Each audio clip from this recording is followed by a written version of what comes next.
Hello everybody, we're back with Shirley Wiseman and interviewing Jesse Richard Gragg on his family's property. It was his grandparents, that would be his mother's family. Her parents grew up here on Grandmother Mountain. And Jesse, why don't you tell us a little bit about what we're seeing here in the distance, Grandfather Mountain. Tell us a little bit about Grandfather and why this is Grandmother Mountain. The Grandfather Mountain, the profile is on the other side, the north side. We're looking at the southwest slope of the Grandfather, the split rock, and what Togga view probably. But the next mountain, you got the gap, the gap in the mountain that Grandfather going south, and then the next mountain right here, within, what, a mile and a half of Grandfather is Grandmother Mountain, which peaks right here below us. We are the highest private, we're on the highest private property toward Grandmother Mountain here.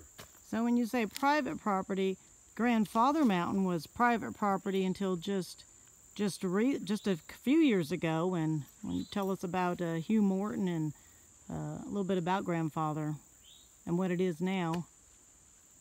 The state's made a park which to protect part of the mountain. I don't know what parts, all the details, but right. It can be the Grandfather adjacent here. Of course, here this is surrounded by national forest. Surrounded, but Grandmother Mountain is privately owned, surrounded by national forest. Yes. And then up here, Grandfather Mountain, Pisgah which National is also a Pisgah National Forest, and you can also see a view of Grandfather Mountain from the other side from your house over in Carey's Flat, which is about how far from here? Yes, and from here, if you can get above the tree line now, you look south, you can see to Hickory, Lenore, Hickory. You can probably see Charlotte a clear morning from here. The South Mountains. Well, from here, you mean further up, right? Looking direction you are now, to look due south, southeast from here. If the trees weren't, see, when Jesse's family grew up here, all this was farmland then, right?